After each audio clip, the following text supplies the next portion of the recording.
भाव भ्रमर की कथा श्रृंखला में आपका स्वागत है। प्रस्तुत है गुरदयाल सिंह जी की लिखी कहानी नगीने वाली अंगूठी। उस रात की तरह आज भी मोहन को नींद नहीं आ रही थी। सिर घुमाकर देखा, पड़ोसी मकानों की छतों पर चारपाइयां बिछी हुई थीं, लेकिन किसी चारपाई के नीचे किसी के भी लंबे बाल बिखरे दिखाई नहीं देते थे और नहीं किसी का माथा खिली कपास की तरह चमक रहा था।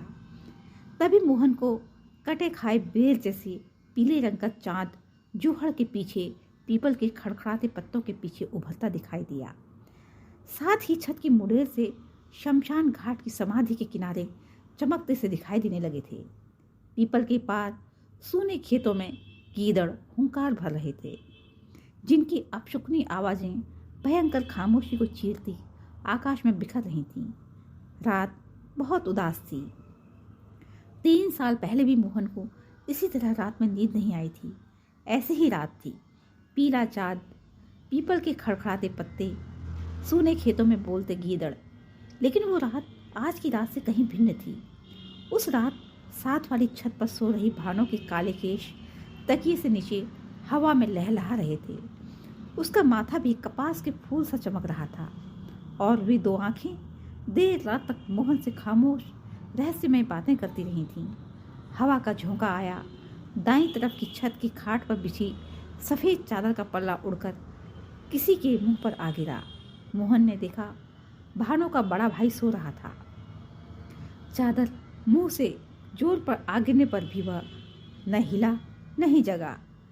मोहन को तभी ठंड सी महसूस हुई और उसने खेस ओढ़ लिया। चांदनी मंदम पड़ने लगी थी।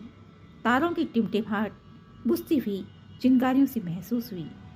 धीरे धीरे आकाश पर गहरी कालिख पड़ती गई और उस कालिख में पीला चांद डूबने लगा, जैसे बरसात में जौहर के छोर पर छोड़ी गई उसकी कागज की नाव कुछ दूर पर जाकर डूब जाया करती थी। उस शाम को वो घर लौटा तो उसकी भाभी ड्योढ़ी पर चरखा काट रही थी। आंख बचाकर वो चुपके से अंदर खिसक गया। भूसे वाली कोठरी में से छुपा कर रखी गेहूं की तीली में से एक तीली निकालकर वो हारे में रखी हांडी के पास चला गया। हांडी का ढक्कन एक तरफ करके उसने तीली का एक हिस्सा दूध में डुबोया और दूसरा सिरा मुंह में लेकर दूध पीने लगा। मलाई की मोटी परत उसने कहीं से भी हिलने नहीं दी।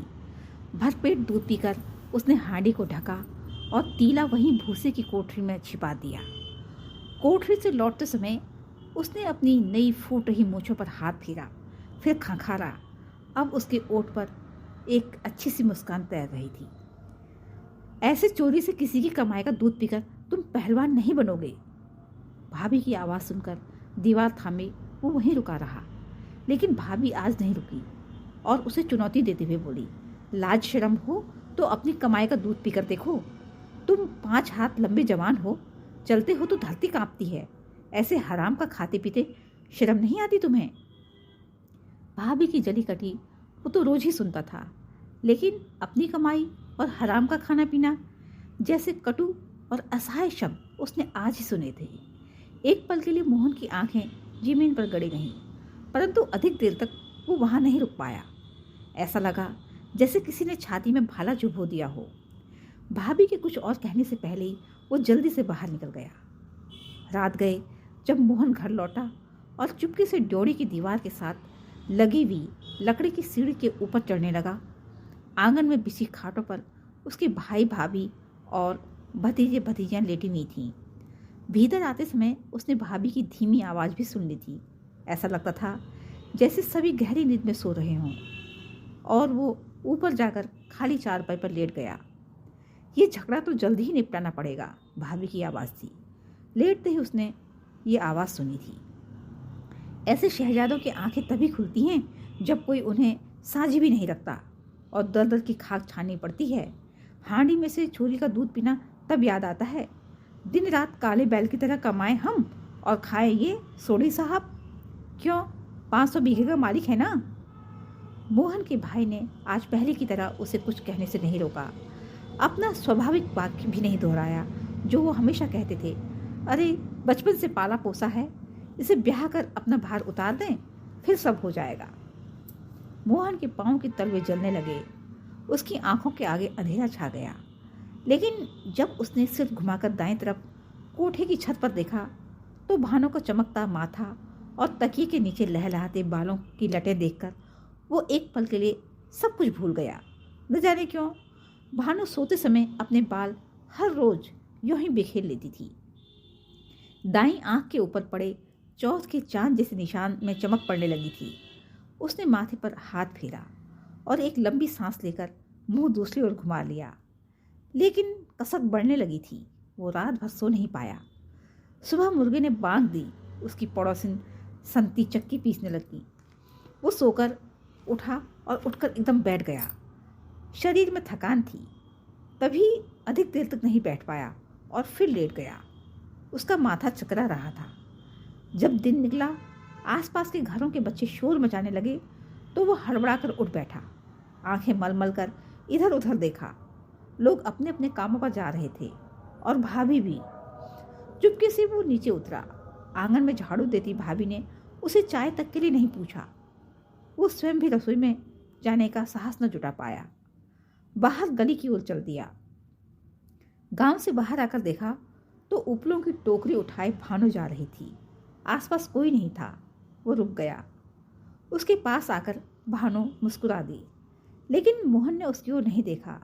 सिर झुकाए धीमी आवाज में बोला, मैं जा रहा हूँ। नौकर? भानु ने मुस्कुराकर मजाक किया।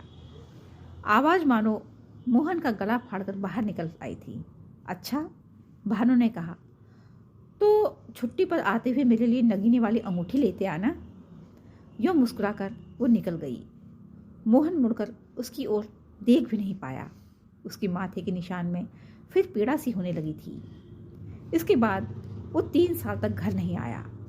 प्रत्येक साल उसे आषाढ़ की एकादशी की रात को नींद नहीं आती। एक पल भी सोचे बिना वो सारी रात आंखों में ही बिता देता था। उसी तरह उन्नीदी आंखों से अगले दिन वो साहब को छुट्टी की अर्जी देते हुए गिड़गिड़ाता, सर बस 1 सप्ताह, आप कहेंगे तो 4 दिन में ही लौट आऊँगा।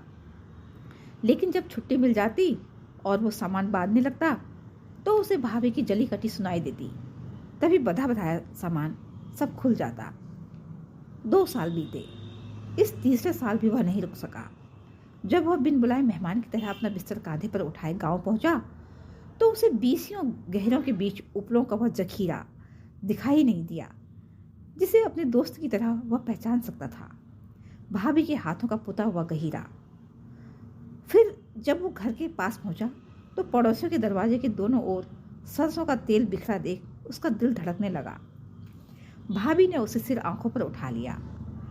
गांव का वही पुराना प्रेम जाग उठा। यार दोस्त उससे मिलने आए तो भी उसे अपने चारों ओर एक उजाड़ सा दिखाई देने लगा। 1 महीने की छुट्टी के 7 दिन बिताकर लौटने को तैयार हो गया। सब हैरान थे, पर वह रुक नहीं पाया। आज भी एकादशी की रात थी। फर्क केवल इतना था कि एकादशी शाम पक्ष की थी। वो सारी रात आंखों में बिताकर मुर्गे के बाग देते ही उठकर बैठ गया। सुबह की गाड़ी से उसे जाना था। स्टेशन गांव से 5 मील दूर था। नीचे आया तो भाई उसके लिए किसी का ऊँट लेने चला गया था। भाभी उसके लिए मीठी रोटियां पका रही थी। वह धीरे से अंदर चला गया और अपनी वर्दी पहनकर जब अपना सामान इकट्ठा कर वो बाहर आया तभी उसकी भाभी मुस्कुराते हुए उसके पास आकर बोली, भाभी की ये निशानी संभाल कर रख लो। मोहन ने भाभी की ओर देखा। क्रोशे से बुना सितारों वाला रंग बिरंगा एक रुमाल उसके हाथ में था। रुमाल से नजर हटाकर भाभी की ओर देखा तो उसकी आंखें लालटेन की मध्यम रोशनी में भी नगीने से चमकती दिखाई दी।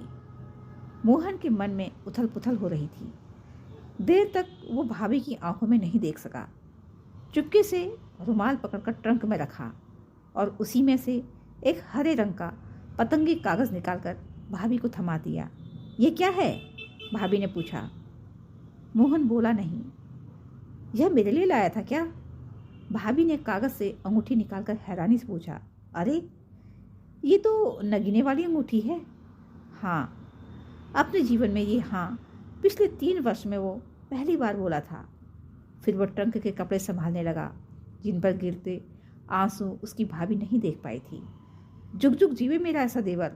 मुस्कुराते हुए भाभी ने अंगूठी बाएं हाथ की छोटी उंगली में पहन दी थी। धन्यवाद।